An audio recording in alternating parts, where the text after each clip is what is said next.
Hello, guess what's back? Mega Man NG here, and we're returning now for another round of Flash Weekly episode reviews. Before I begin, I do want to say that this one is something that I had to put a lot of time on. And to be honest, after last week, it made me wonder how it's going to be topped. I wasn't disappointed one bit. Do not forget that if you enjoy this review, please be sure to hit the thumbs up like button. It does mean a lot to me. I always say that because I want to let people know that I care for all of you. That, and there are spoilers ahead, so spoiler alert. So I'm going to be going through with this review. You have been warned. Let's begin. Lisa Snart seeks the aid of Barry and his friends to save her brother Leonard. When Barry checks to see, he ends up feeling the sting of Leonard's cold gun as Captain Cold's working for his dad, Louis Snart. Barry knows something's up, and he investigates only to find something much more. In addition, they were able to find a breach, but it isn't just any breach. It's the biggest one out of all 52 breaches, and it's at Star Labs. With help from Jay Garrick, they're able to stabilize it into forming a portal. Regarding how it happens in the end, I'll explain it in a bit, but there was also a subplot regarding Joe and his wife Francine. The whole guess is that Francine wants to see her daughter, but Joe isn't allowing it and asks her to have her leave Central City. It leads to Joe having a talk with Iris on how much he was helpful toward not just her, but Barry too. Okay, to be honest, this really wasn't much of a summary, but distractions aside, this episode was very strong. There's a lot I want to go over, and honestly, I could list out several things I like along with some that I found out to be out of place.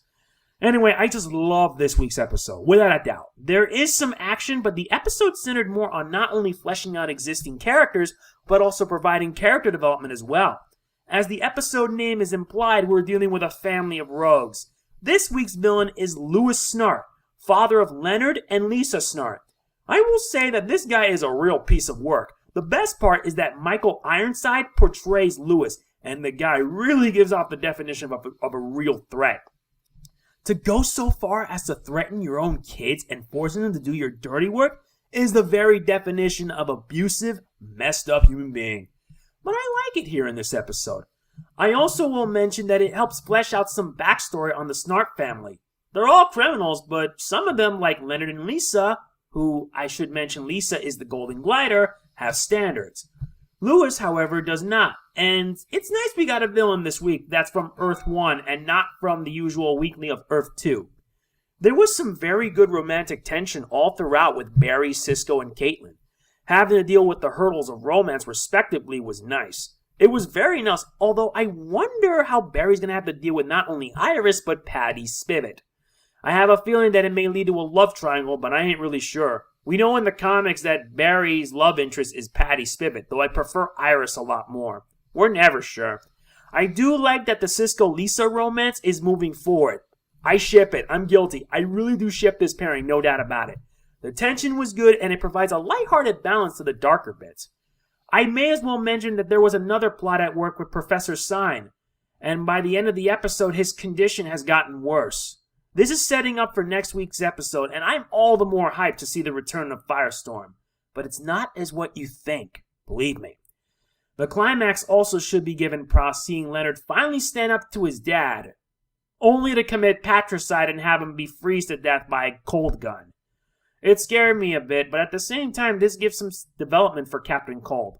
And it also is helping him set himself up for the Legends of Tomorrow series that I think is going to be coming out next year.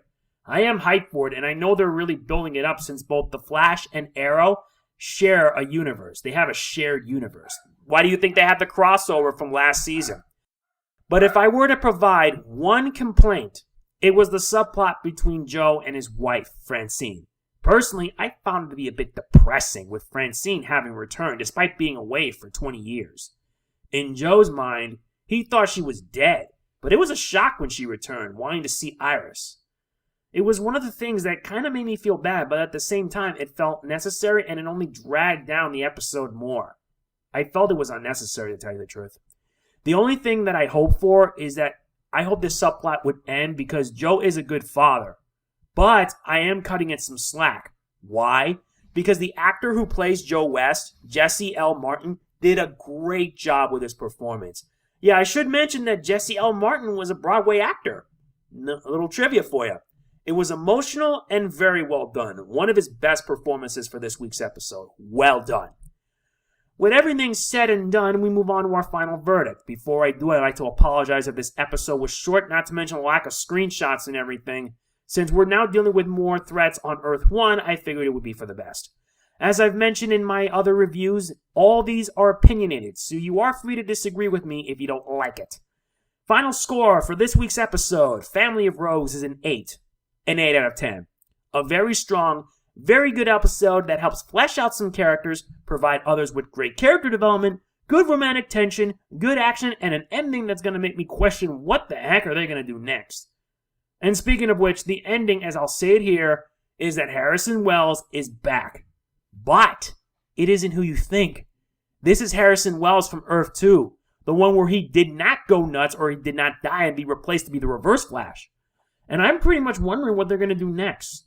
Guess we're just going to have to see next week's episode to find out. That's it for this week's review. I hope you enjoyed it as I did, since my reviews are more streamlined and scripted. If you enjoyed this video, please be sure to hit the thumbs up like button. It does mean a lot to me, and it shows that you guys do care. See you next week as we see the return, or rather, the re-emergence of a familiar hero. The Fury of Firestorm. See you then.